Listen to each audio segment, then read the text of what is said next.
el Señor nos bendiga en esta noche. Damos gracias al Señor de que podemos estar una vez más para escudriñar de su santa ley, de su divina palabra. La verdad que nos gozamos en el Señor de poder escuchar palabra de Dios, de poder alabar, bendecir su nombre y de poder tener un lugar donde se predica la palabra del Señor, de tener un lugar donde el alimento nos esforzamos y cada hermano se esfuerza para que sea el mejor dentro de las posibilidades y la gracia que el Señor nos da. Abrimos la puertita de ingreso allí para que entre aire fresquito y también nuestros vecinos, como habitualmente lo pueden hacer, pueden escuchar el mensaje del Señor. Gloria a su nombre para siempre. Abrimos nuestras Biblias, por supuesto, en el libro de los Proverbios. Allí estamos estudiando nosotros, y en este caso, el capítulo 28. Nos vamos al final de Proverbios, un solo versículo del capítulo 28, el versículo 4. Proverbios 28, 4.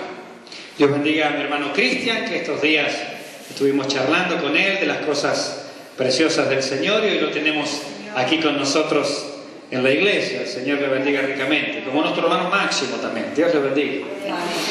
Proverbios 28, 4 dice la palabra del Señor, este solo versículo: los que dejan la ley alaban a los impíos, mas los que la guardan contenderán con ellos. Los que dejan la ley alaban a los impíos, mas los que la guardan contenderán con ellos. Los que guardan la ley. En esta noche quiero hacer un énfasis en esa última palabra, ¿no? El hecho de guardar la ley. En el caso de Salomón, sin duda, él nos llama a guardar la ley por una sencilla razón. Él estaba bajo la dispensación de la ley, bajo el período de la ley. Entonces, es una distinción necesaria, importante, y que en parte se relaciona con lo que nuestros hermanos, nuestro hermano Javier, nuestro hermano Gaspar, vienen predicando en la carta a los romanos. Esta de poder entender, ¿no?, qué es la ley y qué es la gracia, cuál es nuestro estilo de vida, qué palabras se aplican directamente a nosotros. Si bien toda la Biblia es inspirada por Dios y útil para enseñar, para redarguir, para corregir, para instruir en justicia, ahora, no toda la Biblia fue escrita para nosotros o a nosotros, en el sentido de que no éramos los principales destinatarios. Hay una ley, por ejemplo, que Dios da, lo que entendemos como el Antiguo Testamento, que fue principalmente y particularmente para su pueblo Israel. Como nosotros entendemos a la luz de la palabra que la iglesia no es Israel, porque Israel es una nación que está allí en Medio Oriente, que hoy están endurecidos, que hoy están apartados del Señor, porque el Mesías vino a los suyos y los suyos no le recibieron, y aquella casa fue dejada desierta. Entendemos entonces que hay una diferencia entre lo que es la nación de Israel y lo que es la iglesia. No es lo mismo. Entendemos que hay un plan de Dios para la nación de Israel. Por ejemplo, Pablo habla de este plan en la carta a los romanos, que mis hermanos ya llegarán allí, los capítulos 9, los capítulos 10, capítulos 11. Allí Pablo comienza a hablar justamente del retorno de aquel remanente de Israel a los caminos del Señor, pero hoy estamos en la dispensación de la iglesia. Algunos le llaman la dispensación de la gracia, otros la dispensación de la iglesia. No vamos a discutir el nombre, entendemos como esta era, este periodo entre el Pentecostés y el rapto de la iglesia. Y fíjese que aquí estamos hablando de cosas absolutamente doctrinales. Anoche tenía la bendición de charlar vía WhatsApp con un joven de Chile, de la ciudad de Concepción, y me decía: pastor, tengo muchas inquietudes doctrinales y pareciera que nadie me las quiere responder o no me las pueden responder. Él no estaba allí seguro a qué se debía. Y yo lo alenté, le animé, lo felicité y le dije que bueno es que en tu vida hayan inquietudes por conocer más profundamente de las doctrinas del Señor. Y hablamos de la justificación, hablamos de la doctrina de la elección, hablamos de la presciencia, materias que hemos visto nosotros el año pasado aquí en este lugar, ¿no? Doctrinas realmente importantes que son medulares para la fe cristiana. Bueno, y en esta noche, como verá, hemos comenzado con un aspecto muy doctrinal para nosotros. Entonces nos hemos planteado de que somos una iglesia que cree o que tiene una postura más bien dispensacional. Entonces creemos que Dios ha actuado de distintas maneras, de distintas formas en distintos periodos de la humanidad, llamados economías o dispensaciones. Y una de estas más importantes es la dispensación de la ley, que comenzó allí con la dádiva de la ley aproximadamente en el año 1450 a.C., ley dada a Moisés. Y de eso vamos a ver nosotros ahora. Pero ¿qué relación nosotros tenemos? ¿Qué es lo que nosotros tenemos que practicar? ¿Qué es lo que tenemos que guardar? Hemos dicho también que nosotros estamos en la dispensación de la gracia. O sea, ¿cuáles son las características para nosotros? Porque aquí Salomón nos dice en la segunda parte: más los que la guardan, hablando de la ley, contenderán con ellos. Y a priori, a simple vista, podríamos decir, bueno, la Biblia dice que debemos de guardar la ley. Y básicamente de eso se trata este mensaje, esta predicación. Por título, los creyentes y la ley. Un tema, insisto, 100% doctrinal. Pero la iglesia necesita doctrina. Estos días con mi hermano Gaspar, él me compartía un video de estos apostolitos que andan dando vuelta, y él en una disertación al liderazgo le decía: los creyentes no vienen a la iglesia buscando doctrina. Necesitan ellos satisfacer sus necesidades así, con la cara bien dura. En Chile dirían con cara de palo. Él decía: la gente no necesita venir a la iglesia a escuchar doctrina. Yo he escuchado pastores que lamentablemente aquí en esta ciudad dicen: por favor, en una reunión pastoral donde yo estuve presente, no hablemos de doctrina porque la doctrina divide. Y la verdad es un sincericidio. Se suicidó de sincero ese pastor. Lo que él está diciendo, y tiene razón, es: por favor, no abramos la Biblia, porque si la abrimos nos vamos a dar cuenta que no creemos lo mismo, que no enseñamos lo mismo, que no practicamos lo mismo, que no esperamos lo mismo. Tiene razón. Si abrimos la Biblia, vamos a ver que en realidad la tan a veces enunciada unidad no es tal, es ficticia, es revoltijo, es una omelette, pero no es la unidad bíblica. Los creyentes y la ley. Aquí hemos comenzado a separar las aguas. Ya estamos planteando también cómo nosotros como iglesia estamos parados ante determinadas doctrinas y determinadas enseñanzas. Lo primero que podríamos preguntarnos, yo elaboré este sermón de una manera bien particular. Me hice 7 preguntas. 7, un número de plenitud, de perfección. No sé si esta va a ser muy plena, muy perfecta, pero bueno, es un número como para cerrar, ¿no? Tampoco vamos a jactarnos de nada, ¿verdad? La primera pregunta, que usted la podría, si quiere, allí anotar, si no después la busca allí en YouTube, la busca para los hermanos que nos ven a través de este medio, que para algo bueno a veces sirve, tantas predicaciones también de otros predicadores que nos alimentan y nos enriquecen, ¿no? Entonces, en primer lugar, la primera pregunta: ¿qué es la ley? ¿Qué es la ley? Porque si vamos a hablar de los creyentes y la ley, un creyente hablamos de una persona que ha nacido de nuevo, no simplemente alguien que cree, porque hasta el diablo cree y tiembla. O sea, en un sentido amplio, creyente es el diablo. No hablamos de esa clase de creyente. Estamos hablando de creyente en el sentido de una persona que ha nacido de nuevo, que ha recibido a Jesucristo en su corazón, que sus pecados fueron perdonados y hay una nueva naturaleza, una nueva simiente, vive el Espíritu de Dios en él y pertenece a la familia de Dios, entre tantos y tantos otros más beneficios. ¿Sí? Hablamos en ese sentido de la palabra creyente. ¿Y la ley? ¿Qué es la ley? Bueno, acudí, como siempre, al nuevo diccionario de la Biblia y dice: el término hebreo Torah se interpreta casi siempre como ley en el Antiguo Testamento. La Septuaginta, que es una traducción de los escritos hebreos, al griego, hecho por allá por el año 270 antes de Cristo, por unos 70 eruditos judíos, por eso se llama la versión de los 70 o Septuaginta. La Septuaginta traducía esa palabra como nomos, que significa ley o norma. En realidad, dice el diccionario, la palabra Torá significa enseñanza. Literalmente la palabra Torá no significa tanto ley sino enseñanza, pero ha tenido esa connotación de una enseñanza que es ley, podríamos decir, una enseñanza infalible, una enseñanza que no erra. Hay enseñanzas que pueden estar equivocadas, por supuesto, pero en este caso la enseñanza de Dios es ley, es infalible, es inerrante.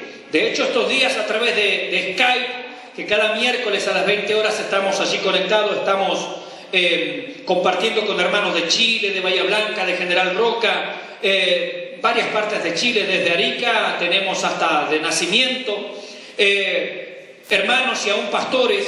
Estamos compartiendo justamente lo que es la inerrancia de la Biblia, la falta de contradicciones. La Biblia no tiene contradicciones porque es palabra de Dios. Las supuestas contradicciones solo se deben a errores de interpretación, pero Dios no puede contradecirse, no puede Él chocar consigo mismo.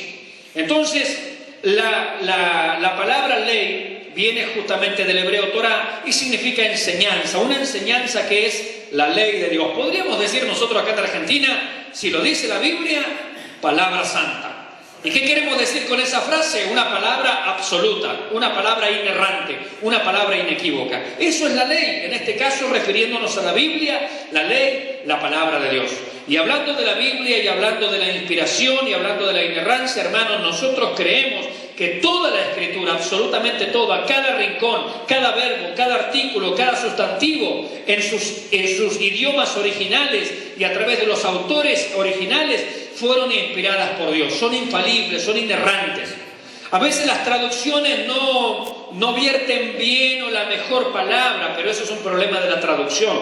Pero la inspiración divina allí en los escritos originales es absolutamente perfecta, plenaria, cada rincón, cada espacio, cada etapa, cada verbo, verbalmente, plenariamente inspirada, de alcance ilimitado, diría el doctor Charles Ryrie en una definición acerca de la inspiración de la Biblia. Bien, segunda pregunta. ¿Quién la compuso? Estamos hablando de la ley, no de toda la Biblia, ¿sí? Estamos hablando de la ley. Bueno, en Deuteronomio, capítulo 4, versículo 8, dice que Dios es el autor de la ley, Él la compuso. Dice este versículo: ¿y qué nación grande hay que tenga estatutos y juicios justos, como es toda esta ley que yo pongo delante de vosotros? Palabras de Dios. Dios pone esta ley delante de ellos y dice: ¿en qué nación hay semejante altura de leyes y de mandamientos? ¿No? Isaías capítulo 33, versículo 22 dice: porque Jehová es nuestro juez, Jehová es nuestro legislador, o sea, el dador de la ley. Jehová es nuestro rey.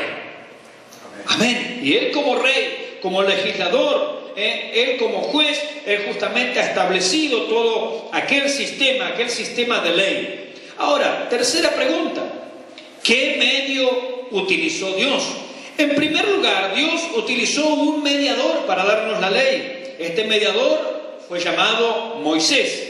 En Éxodo capítulo 24, versículo 12, dice la Escritura: sube a mí al monte y espera allá, y te daré tablas de piedras, la ley y mandamientos que he escrito para enseñarles. ¿Qué he escrito? Dice Dios. La ley no es un producto de Moisés. Algunos dicen: bueno, Moisés tomó la influencia allí de la región, del código de Hammurabi y de otras cosas que ya existían, y en base a eso compuso su ley, dicen algunos. ¿Por qué no creen en Dios? ¿Por qué no creen que este es un libro sobrenatural? Nosotros sí. No tenemos ningún problema en creer en que Dios es el autor de la ley, en que Dios es el autor de la palabra. Que si bien hay algunas leyes que también en otros pueblos pudieran haberse aplicado, ¿quién da la sabiduría? ¿Y quién dio el entendimiento para que determinadas leyes el hombre las pudiera cumplir? ¿Quién puso en el corazón del hombre la conciencia, por ejemplo, de los 10 mandamientos que es una parte de la ley, lo que llamamos la ley moral. Obviamente fue Dios. Dios ha estado atrás justamente de la legislación y particularmente de la legislación dada allí en el monte Sinaí. Dice también Deuteronomio, capítulo 31, versículo 9, y escribió Moisés esta ley y la dio a los sacerdotes y a todos los ancianos de Israel. Dios se la dio a ellos, a los sacerdotes y a los ancianos. Más adelante, en uno de los profetas, la Biblia va a decir, porque de la boca del sacerdote, ¿hay algún sacerdote de Cristo aquí en este lugar? Porque de la boca del sacerdote el pueblo buscará la ley. De la boca del sacerdote, los hombres de Dios, como diría Pablo, el que va a hablar, hable conforme a las palabras de Dios. No estamos aquí, mis hermanos, para hablar nuestro consejo, como decíamos en predicaciones anteriores. No estamos aquí para ser sabios en nuestra opinión. Estamos dando lo que Dios dice. Estamos diciendo lo que Dios ha comunicado y queremos trazarlo rectamente, como le dice Pablo a Timoteo. De nuestra boca, la gente, el pueblo buscará la ley. También Pablo en una de sus cartas dice que la palabra de Cristo, mire cómo la llama, la palabra de Cristo more en abundancia en vosotros, hablando entre vosotros con salmos, con himnos y cánticos espirituales, cantando y alabando al Señor en vuestros corazones. O sea, una palabra constante. Si va a abrirse nuestra boca para algo, que sea para dar palabra de Dios, para dar consejo de Dios, para dar sabiduría de Dios. Y bueno, bien conocidas las palabras que el Señor le dijo a Josué: nunca se apartará ¿de dónde? De tu boca este libro de la ley, sino que de día y de noche meditarás en él, para que guardes y hagas conforme a todo lo que en él está escrito, porque entonces harás prosperar tu camino y todo te saldrá bien. Entonces, Dios utilizó allí a un mediador, y escribió Moisés esta ley que le había dado Dios y la dio a los sacerdotes y también dice a todos los ancianos de Israel. En Gálatas capítulo 3 versículo 19 Pablo dice: la ley fue ordenada por medio de ángeles en manos de un mediador. Allí no solamente estuvo el Padre, estuvo el Hijo, estuvo el Espíritu Santo, estuvo una congregación de millares, de miríadas de ángeles allí presentes mientras se daba la ley en el monte Sinaí. Esto lo dice la Biblia claramente. La ley fue ordenada por medio de ángeles en manos de un mediador, en este caso Moisés. En Hebreos capítulo 2, versículo 2, también la Escritura dice: porque si la palabra dicha, hablando allí del Sinaí, por medio de los ángeles fue firme, dice, bueno, cuánto más firme, sigue hablando allí, es la palabra hablada directamente por el Hijo de Dios, ¿no? Entonces, haciendo una alusión de que allí los ángeles también participaron en la dádiva de la ley en el monte Sinaí. Entonces, ¿qué es la ley? ¿Quién la compuso?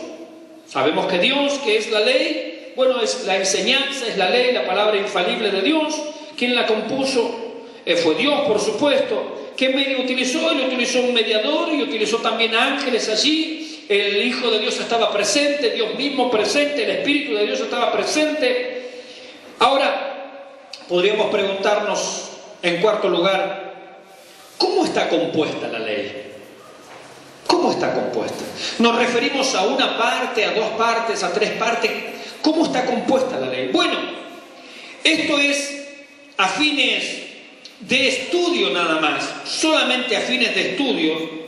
A la ley se la divide en tres partes, pero queremos aclarar que jamás se la separó o se la seccionó a la ley diciendo, bueno, cierta parte la cumplió Cristo, pero otra parte nosotros tenemos que practicarla. No. Cuando la Biblia habla de la ley, habla de un todo. Santiago dice claramente: quien peca o falla o erra en un mandamiento se hace culpable de todos, porque la ley es un todo. En la ley no puedo yo tomar, bueno, este mandamiento que dice acá Deuteronomio, capítulo tanto, versículo tanto, lo voy a aplicar para mí y el resto no. No, la ley es un todo, o usted los toma todos o no toma ninguno. Pero en la ley no se puede andar seccionando diciendo, bueno, hermanos, tenemos que cumplir tal fiesta porque acá dice que era perpetua.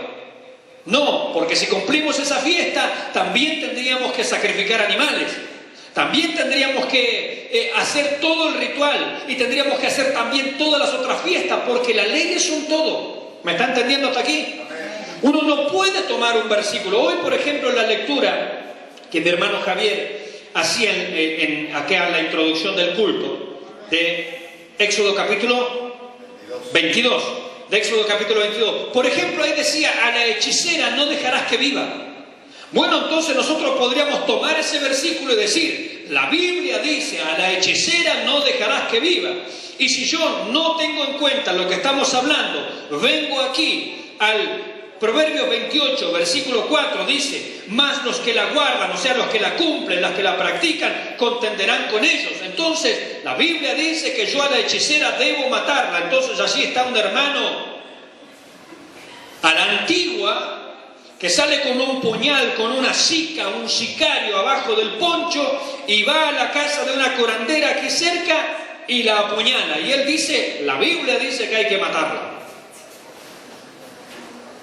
Y algunos no entendidos, no doctos en la ley, y no por eso nos estamos nosotros haciendo doctos, pero queremos serlo, o procuramos serlo, va a decir, pero si la Biblia lo dice. Y tiene razón, la Biblia lo dice. Pero acá estamos explicando la diferencia que hay, cuál es la relación de los creyentes con la ley. A esto estamos apuntando. Entonces, ¿cómo está compuesta la ley? A fines de estudio nada más. Solamente a fines de estudio la ley se divide. En primer lugar, en la ley moral, que son los 10 mandamientos. Insisto, la ley es un todo. Usted no puede tomar este sí, este no, aquel me gusta, este no me gusta, este hay que cumplirlo, este no hay que cumplirlo. No, o los toma todos. Y quiero aclararle que la Biblia, el Antiguo Testamento, no la Biblia, el Antiguo Testamento, contiene nada más y nada menos que 613 mandamientos. O sea que usted cumple los 613 o es culpable de todos. Así es la ley. No hay alternativa. Usted no puede decir, bueno, de los 613 me gustan 519 nada más. No. O todos o ninguno. No se lo puede separar. Pero a fines de estudio solamente, la ley se divide en ley moral, los 10 mandamientos, el decálogo, ¿sí?, que está allí en Éxodo 20, sobre todo que lo acabamos de leer en el día de ayer, ¿verdad? Nos tocó Éxodo 20. Éxodo 20. También se divide, la segunda división de la ley es la ley civil o judicial, que es de Éxodo 21 a Éxodo 24. Y por último la ley ceremonial, que es de Éxodo 25 a Éxodo 40, hasta el final del Éxodo.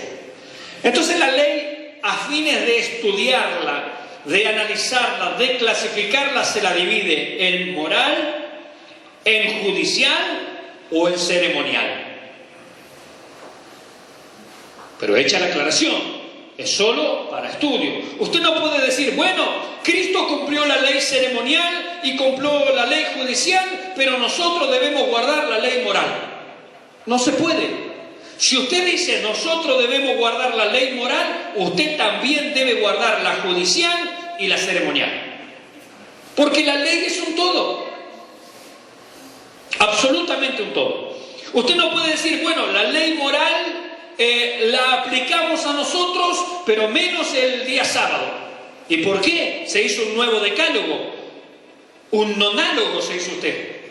En vez de 10 mandamientos, usted instituyó un sistema de 9 mandamientos. Esto es lo que hacen en algunas líneas doctrinales. Dice, bueno, la ley moral está en vigencia, la ley moral los creyentes tenemos que practicarla, la ley moral tenemos que guardarla porque es útil para la santificación, pero uno les pregunta, pero la ley moral incluye el sábado. Entonces diríamos, alabado sea Dios por los adventistas. Entonces le buscan la vuelta allí doctrinal, según Calvino, según Lutero, según algunos reformadores.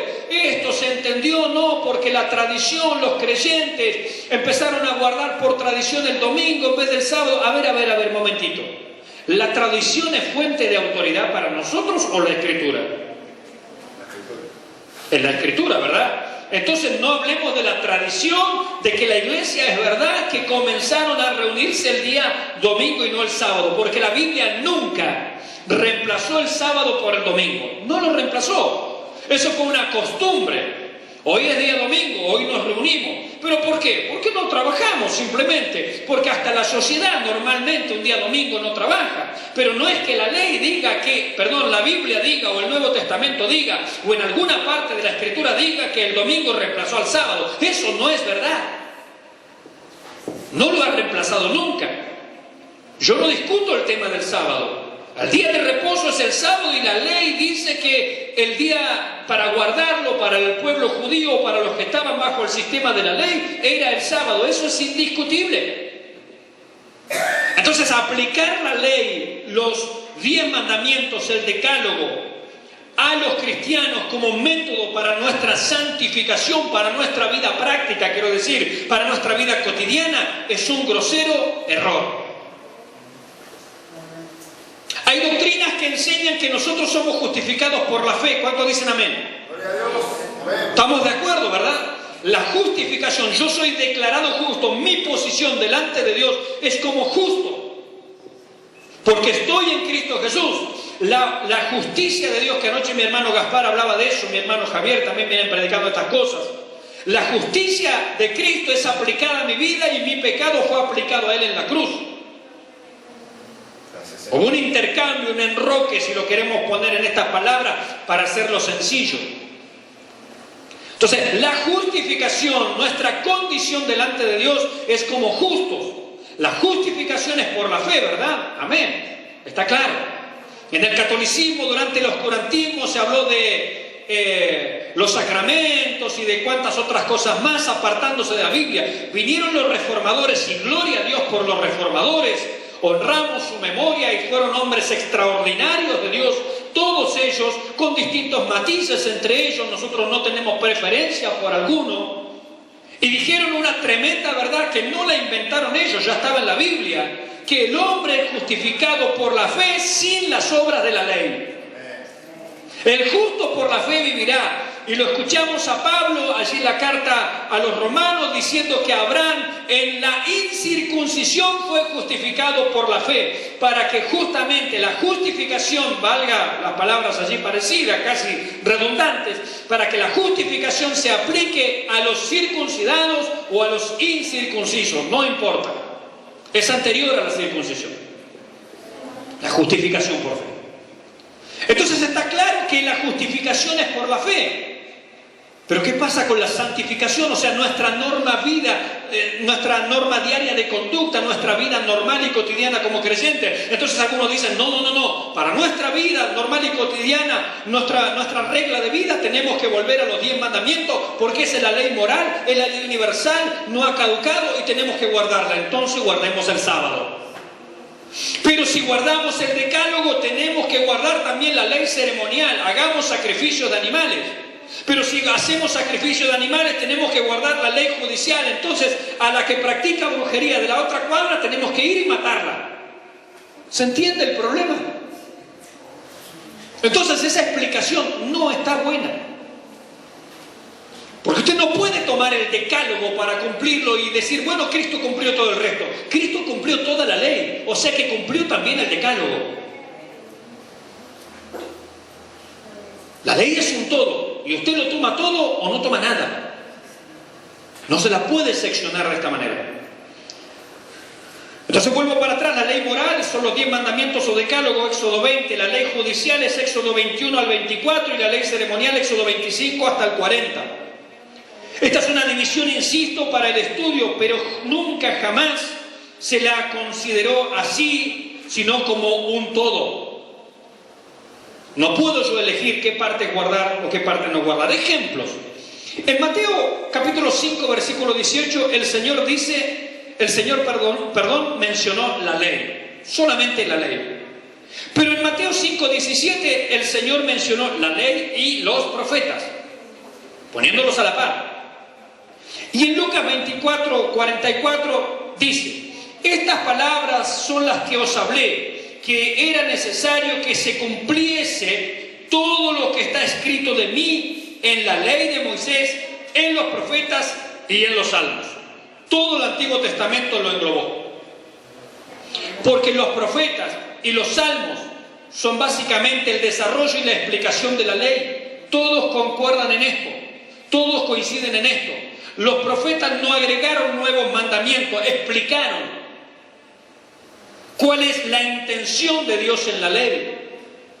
Entonces la Biblia toma también como ley a todo el Antiguo Testamento, porque salmos y profetas explican, es el desarrollo justamente de lo que se dice en la ley.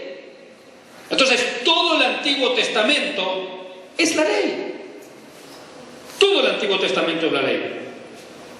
Nunca el término la ley se refería únicamente a los 10 mandamientos.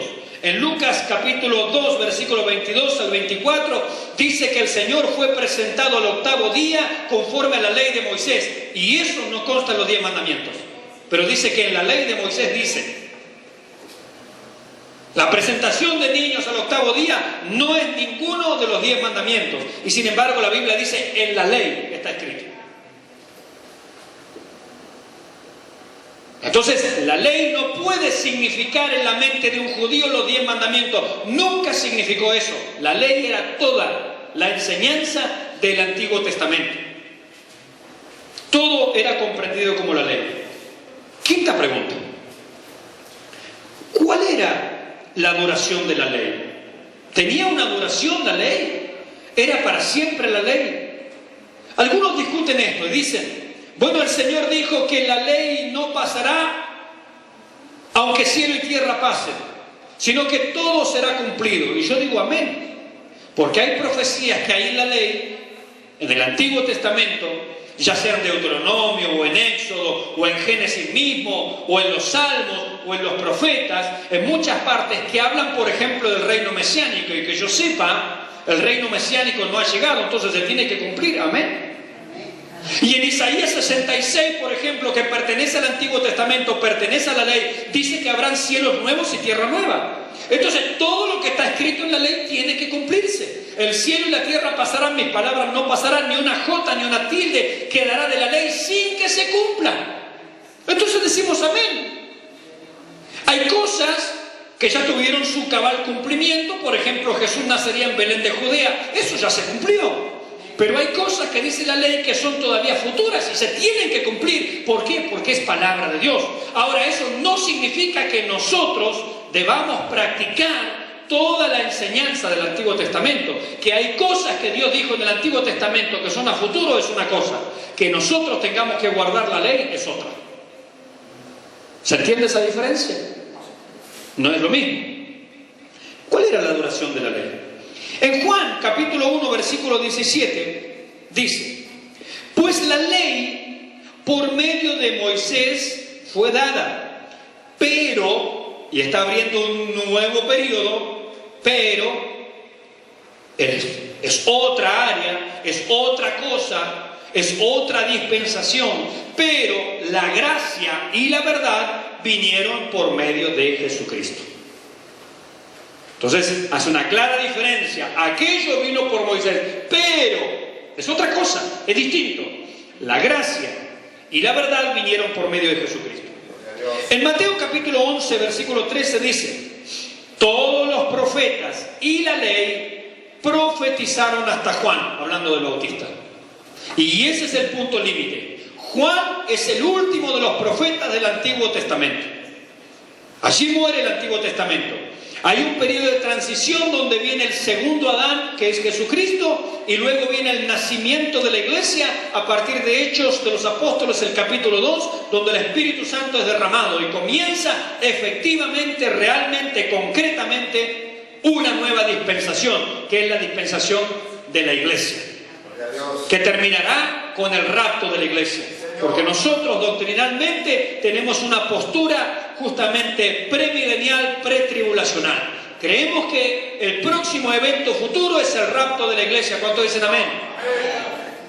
Y luego viene el trato de Dios particularmente con Israel y con las naciones gentiles que no se han convertido aún, que es la gran tribulación. Por lo tanto, enseñamos en esta iglesia, los creyentes, los hijos de Dios no pasarán por la gran tribulación. A diferencia de otros ministerios. Que Dios los ayude. Como dijo Tim LaHaye, alguien que discutía el tema del rapto. Y Tim LaHaye con ironía y con sabiduría le responde: bueno, lo seguimos discutiendo mientras vamos subiendo en el rapto. Está buena la respuesta, ¿eh? En último caso, ya lo veremos, ¿cierto? Es cuestión de horas, es cuestión de tiempo, es cuestión de segundos. Y Tim LaHaye dice: no discutimos mientras vamos subiendo en el rapto, ¿eh? Ahí seguimos la conversación. Gloria a Dios. Claro, pero hay otras doctrinas, hay otras enseñanzas, ministerios apostólicos y proféticos, entre otros, que no tienen esta postura. Como los hermanos también amileniales no tienen esta postura. Bueno, está bien, Dios los ayude, los bendiga. Pero en esta iglesia tenemos esta postura. Somos premileniales, pretribulacionales. Entonces todos los profetas y la ley profetizaron hasta Juan, hablando del Bautista. En Lucas capítulo 16, versículo 16, dice: la ley y los profetas eran hasta Juan. Desde entonces el reino de Dios es anunciado.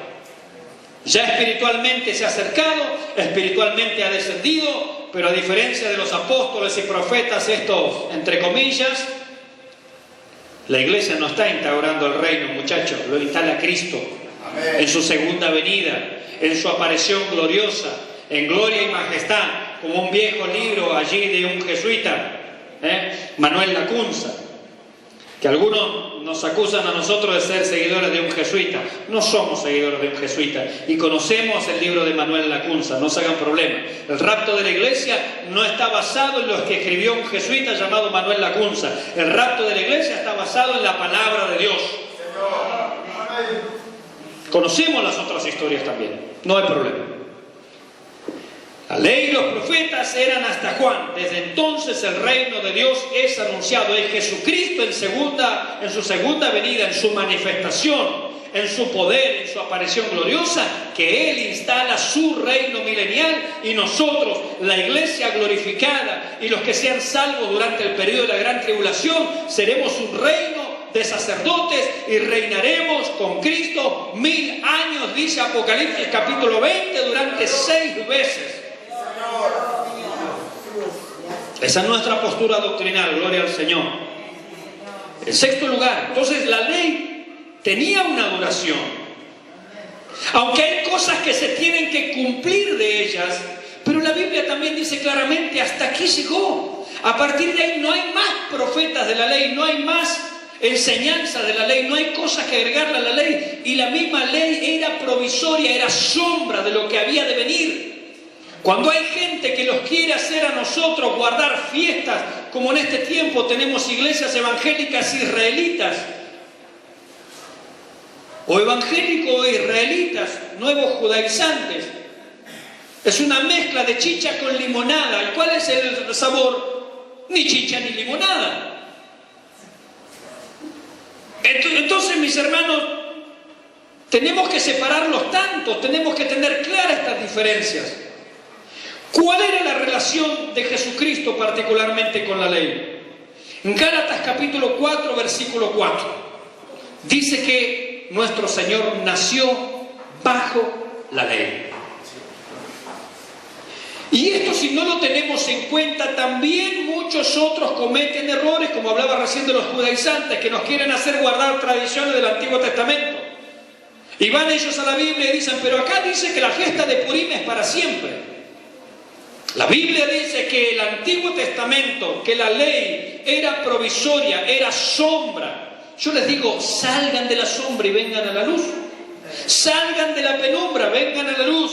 Dejen de mirar las figuras chinas allí en la pared y vengan a la realidad. No es una paloma, son 2 manos. Porque vio cómo funcionan las sombras chinas. Usted mira la sombra, dice: es una paloma. No, venga a la realidad, se va a dar cuenta que son 2 manos. Y los que quieren hoy practicar cosas del Antiguo Testamento, como guardar el sábado, que esto no toques, no hagas, no gustes, no te pongas, no te mezcles la ropa de... Hermanos, están todavía viviendo en el Antiguo Testamento cuando Cristo ya vino. La misma Biblia dice que el Antiguo Testamento, la ley era provisorio, era nuestro ayo. La ley es un espejo para nosotros. nos muestra lo pecaminosos que somos, lo incapaces que somos, lo ineptos que somos. ¿Cuántos dicen amén? La ley lo que hace es mostrarnos nuestra incapacidad, nuestra culpabilidad, y nos dice: necesitas un Salvador, necesitas que alguien te salve, que alguien te transforme, que alguien te cambie. Pero hoy en la iglesia se enseña: no, bueno, ya vino Jesucristo, pero parte de la ley está dos partes, usted la tiene que cumplir todavía y la tiene que guardar. No se puede. O todo o nada. Y la ley, dice Pablo en nuestro ayo, la ley me dice: necesitas un Salvador, y me conduce a Cristo. La ley es incapaz de transformarme, la ley es incapaz de darme una nueva naturaleza. La ley es buena, es benigna, es hermosa, es santa, es preciosa, dice Pablo. No tengo problemas con la ley, pero si la justicia de Dios viniera por la ley, por demás murió Cristo, dice. Si yo voy a alcanzar salvación a través de la observancia de rituales, de mandamientos, del decálogo o de lo que sea, ¿para qué murió Cristo? Pregunta Pablo, no lo digo yo. ¿Qué importa la opinión de Mauricio Pérez? No tiene ninguna relevancia. No debería ser escuchada mi opinión. Pero lo dice Pablo como hombre inspirado por Dios, que si la observancia de la ley sirviera para nuestra justificación o para nuestra santificación, y esto va más lejos porque es la vida práctica y cotidiana, ¿para qué vino Cristo? No tendría sentido. Si yo puedo guardar la ley, ¿para qué murió Cristo? No se hubiera malgastado semejante sacrificio para algo que podíamos hacer. Absurdo. ¿Cuál era la relación de Jesucristo con la ley? Sexta pregunta. Dije 7, ¿verdad? Bueno, tengo 14 más. No, son 7 más. ¿Cuál era la relación de Jesucristo con la ley? Gálatas capítulo 4, versículo 4 dijimos que Él nació bajo la ley. Entonces, si no entendemos que Él nació bajo la ley, algunos dicen, Pastor Mauricio, perdón, pero acá Jesucristo lo vemos, por ejemplo, que Él participó de las fiestas judías. ¿Él participó de las fiestas judías, sí o no? Amén. ¿Por qué? Porque Él nació bajo la ley. Y si nació bajo la ley, tenía que cumplir la ley. Por lo tanto, Él tenía que ir a la fiesta judía, celebrar la Pascua, traer las primicias y hacer todo el ritual. Tenía que ser presentado al 8º día. Todo el ritual de la ley, Él lo tenía que cumplir sí o sí. Pero Él nació bajo la ley. ¿Usted nació bajo la ley? Entonces, cuando algunos vienen al Nuevo Testamento y ven allí en Mateo, en Marcos, en Lucas, en Juan, que nos habla de la vida de Jesús y ven determinadas acciones que hizo Jesús, como por ejemplo ir a la fiesta de las trompetas, dicen, si Jesús lo hizo, nosotros como creyentes también lo vamos a hacer. ¡No! Él lo hizo porque nació bajo la ley y debía hacerlo. Juan no lo quería ni bautizar. Tú vienes a ser bautizado por mí. Yo necesito ser bautizado por ti. Respuesta del Señor: deja, así conviene para que cumplamos toda justicia. Él tenía justamente que cumplir la ley. Y si yo voy al Nuevo Testamento y no entiendo esa parte, voy a también aplicar a la iglesia y a los creyentes determinadas cosas que sí hizo Jesús, y no estamos discutiendo eso, pero que no son un mandamiento ni una ley para nosotros, porque Él las hizo cumpliendo la ley a perfección, exteriormente e interiormente, cosa que nadie había podido hacer. Y ahí tenemos una tremenda diferencia. Entonces no se equivoque cuando usted abra el Nuevo Testamento en la vida de Jesús y vea cosas que Él hizo. No necesariamente nos manda a hacerlas nosotros. Él, por ejemplo, pagó los impuestos del templo, ¿sí o no? ¿Por qué? Porque la ley lo demandaba. Entonces, si yo me baso en eso, tendría que ahora mandar mi dinero para Israel para pagar los impuestos del templo. ¿Y por qué Jesús lo hizo? Absurdo, hermanos. Absurdo. Gálatas capítulo 4, versículo 5, el versículo siguiente. Dice que Él nació bajo la ley, pero ¿para qué nació bajo la ley? Para redimir Usted sabe que la palabra redimir se refiere a pagar el precio, comprar un esclavo y liberarlo de la esclavitud, justamente, ¿sí? Para redimir a los que estaban bajo la ley. ¿Para qué entonces se quieren meter ahora bajo la prisión? Es como que el Señor lo sacó a usted de Villa Floresta y ahora usted quiere ir a meterse ahí adentro. Dice, no, porque acá en esta celda de 4x4 yo me sentía bien y sentía la presencia de Dios. Si Cristo lo sacó de la cárcel, ¿para qué se quiere meter a la cárcel de nuevo? Eso es lo que están haciendo los neojudaizantes, enseñando en las iglesias, enseñando por internet, de que nosotros tenemos que guardar o el decálogo, o ciertas leyes ceremoniales, o ciertas fiestas, o lunas nuevas, o día de reposo, o el sábado, lo que sea, hermano, todo pertenece a la ley. O es todo o es nada. Pero la Biblia dice, por las obras de la ley ningún hombre será justificado. Primero, usted ni yo, nadie es capaz de cumplirlo, solo Cristo. Y aunque usted la pudiera cumplir, cosa que no puede porque ya ha pecado, o sea, tendría que alguien nacer y no pecar ni de acción, ni de intención, ni de omisión en toda su vida. Y recién ahí diría, bueno, yo por mis méritos y por mi observancia de la ley obtuve salvación, y Dios le diría, bien hiciste. No hay. Por la observancia de la ley ningún hombre será justificado. Entonces, ¿para qué nació bajo la ley? Para redimir a los que estaban bajo la ley. Mateo 5:17 dice que la ley fue cumplida por Cristo. Escuche estas palabras, fue cumplida por Él. Dice Él, no penséis que he venido para abrogar la ley o los profetas. No he venido para abrogar, sino para cumplir. Porque Él nació bajo la ley, tiene que cumplir la ley. ¿Para qué? Para redimir a los que estaban bajo la ley. Gloria a Dios. Esa es la explicación de la Biblia. Toda la ley, mis hermanos, fue cumplida por Cristo, absolutamente toda. La ley judicial, la ley ceremonial y la ley moral. Toda la ley, porque la ley es un todo. Todo fue cumplido por Jesucristo. ¿Cuántos dicen amén? Amén. Toda la ley fue cumplida por Él. En Mateo capítulo 5, versículos 21 al 48, dice que la ley fue sustituida. Porque Él dice, oísteis que fue dicho a los antiguos, pero yo os digo. Él está modificando la ley, está cambiando la ley. Porque hay un nuevo mediador, dice el escritor a los hebreos. Hay un nuevo mediador. Ya no es el templo hecho de manos, es el templo en los cielos, el real, el verdadero. Ya no es la sangre de oveja, ni de toro, ni de machos cabríos. Es la sangre de la víctima de Dios, el Cordero de Dios que quita el pecado del mundo. Y si hay un nuevo sacerdote, hay una nueva ley, la ley de Cristo. Estas cosas son preciosas y maravillosas, hermanos, de entenderlas, porque nos desligan de cuánta falsedad doctrinal y confusión a veces, porque no todos son malintencionados, pero hay mucha gente confundida. Iglesias cristianas israelitas viviendo en el mes de octubre en chozas y en cabañas.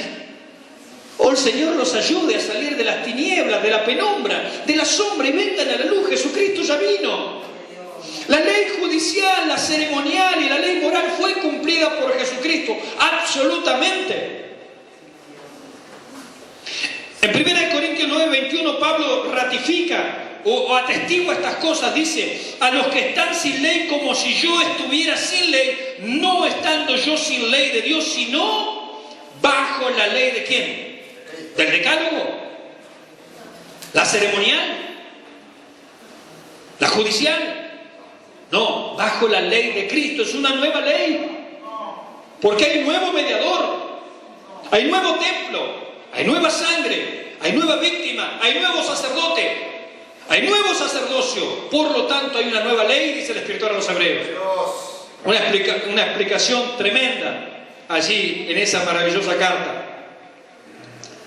En 2 Corintios 5:21 la Biblia dice: al que no conoció pecado, o sea Jesucristo, por nosotros Dios, está hablando, lo hizo pecado, o sea Jesucristo llegó a ser para el Padre el pecado personificado. El Padre llegó a ver a su Hijo Jesucristo unigénito, aquel que no conoció pecado ni se halló engaño en su boca, como dice la Biblia.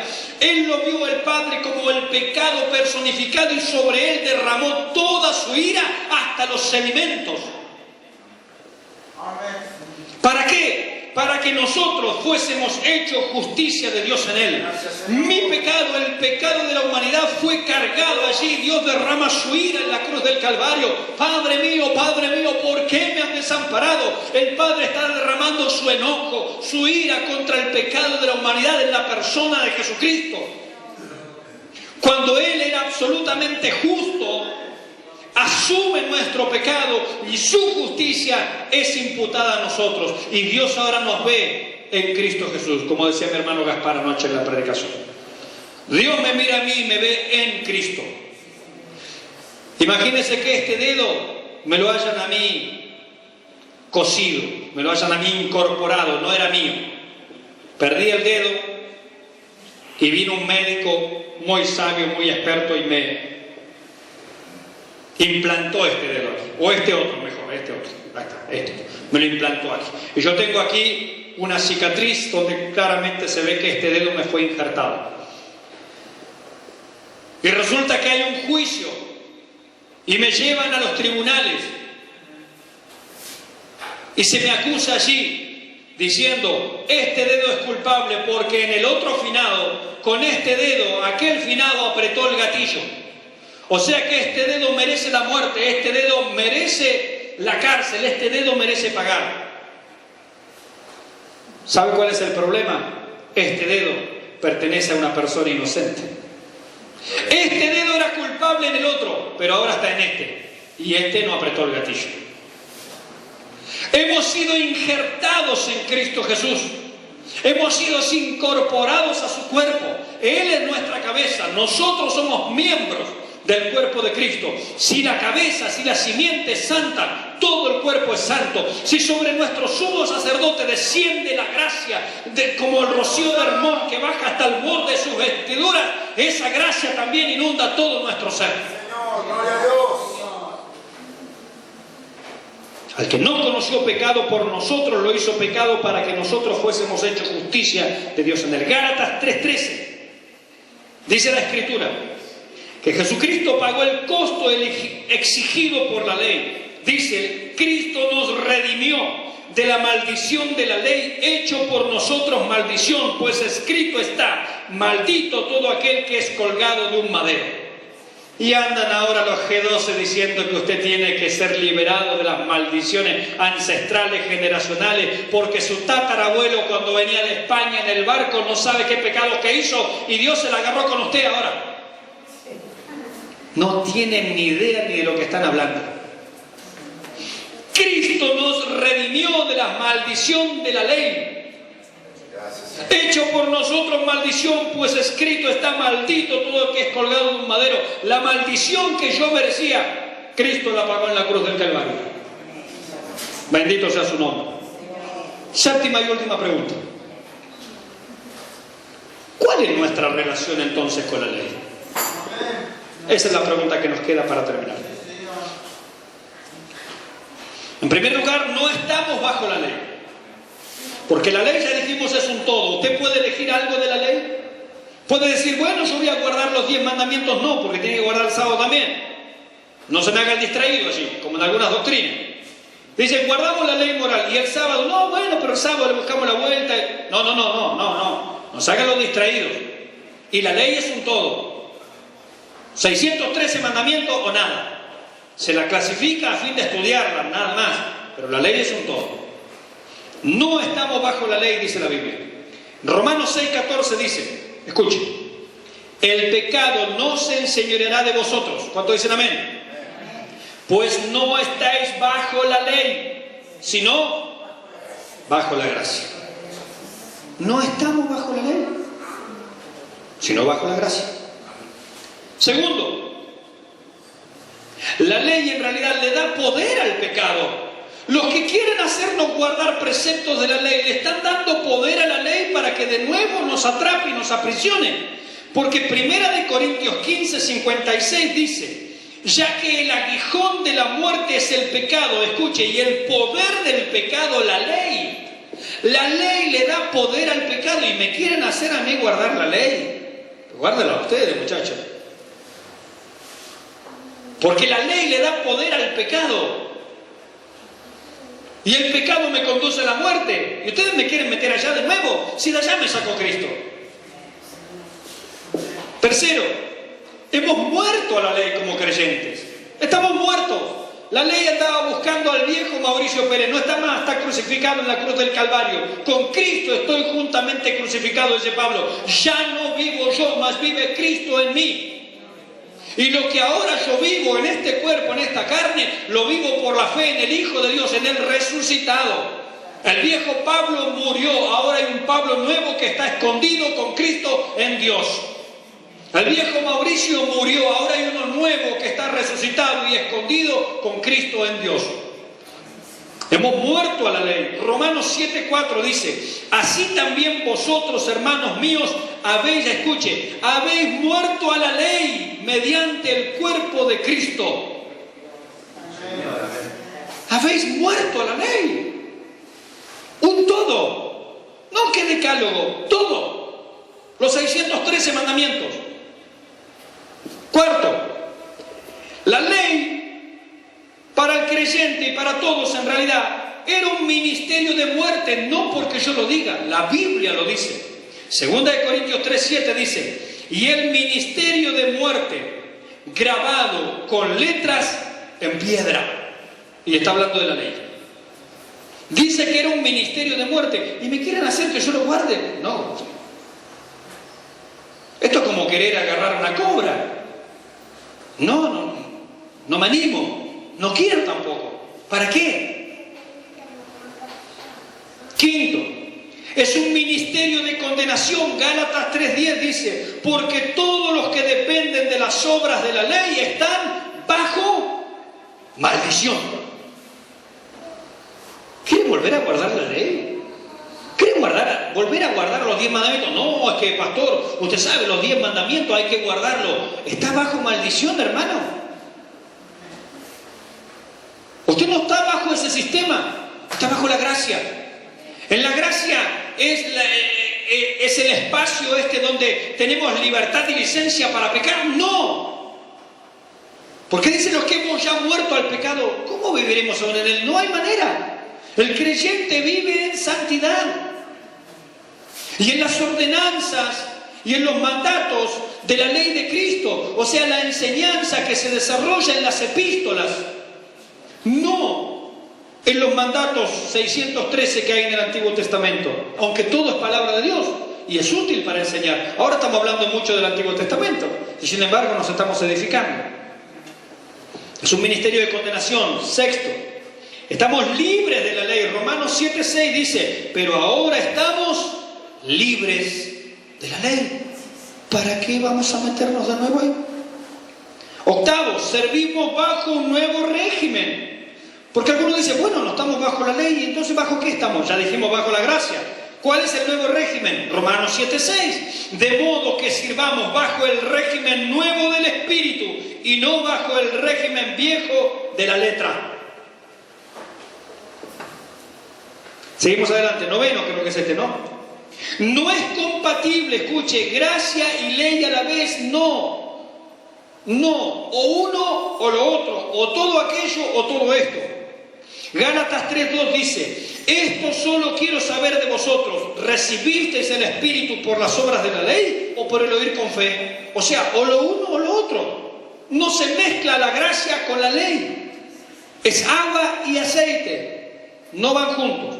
Décimo, nuestra guía la ejerce el Espíritu Santo. Gálatas 5:18, pero si sois guiados por el Espíritu, no estáis bajo la ley. El Espíritu es el autor de las Escrituras y en esta revelación progresiva llegamos hasta Apocalipsis, el final de toda esta revelación, y tenemos un entendimiento cabal de todo el proceso de la doctrina. Decimos primero, nuestra justificación es por la fe, ya lo dijimos.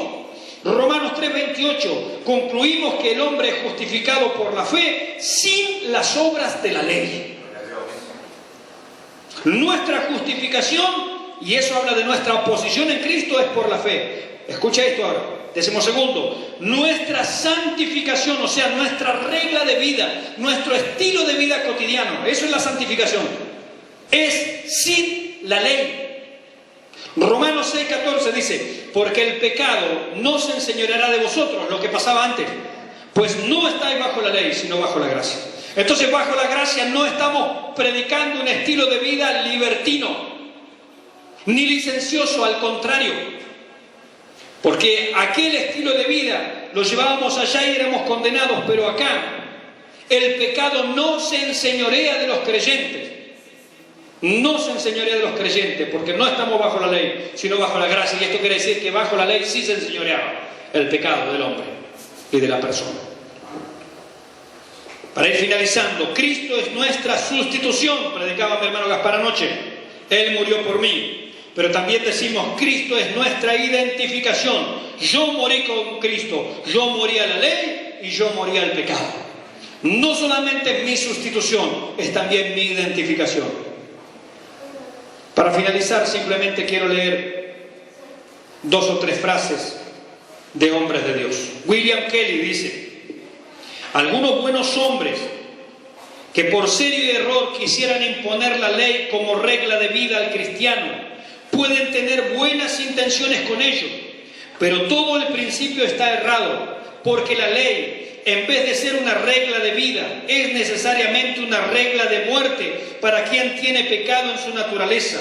Lejos de ser un poder libertador, solo puede condenar. Lejos de ser un medio de santidad, es de hecho el poder del pecado.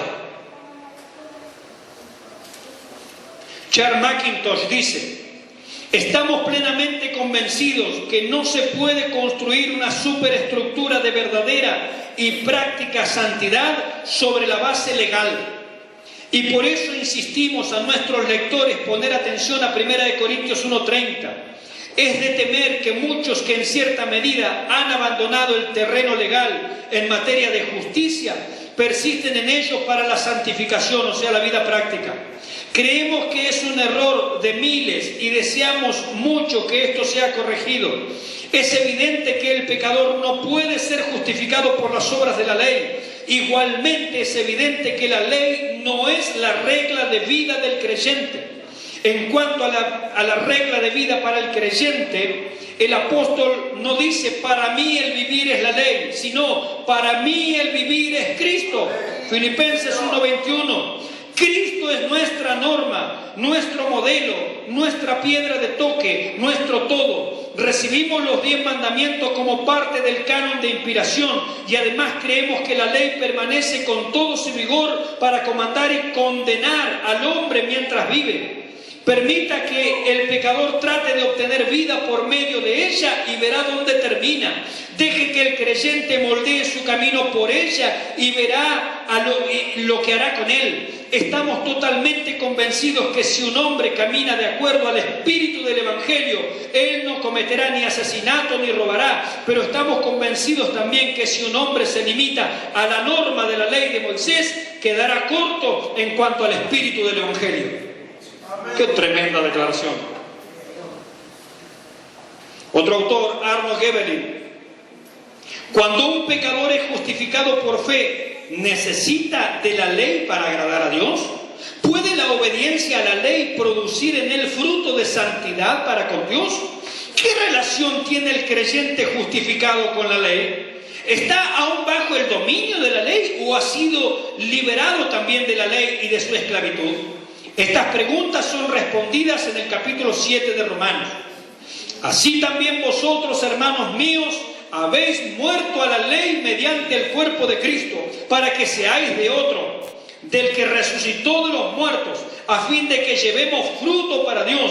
Pero ahora estamos libres de la ley por haber muerto para aquella en que estábamos sujetos, de modo que sirvamos bajo el nuevo régimen del Espíritu y no bajo el viejo régimen de la letra. Y por último, Harry Ironside dice: hoy en día los creyentes no están bajo la ley, ni como medio de justificación, ni como regla de vida, sino son justificados por gracia y deben andar en la gracia.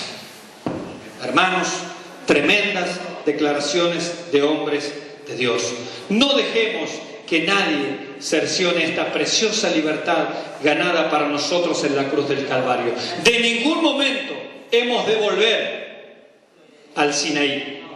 Quedémonos en el Calvario. Le damos gracias al Señor, hermanos, por su palabra.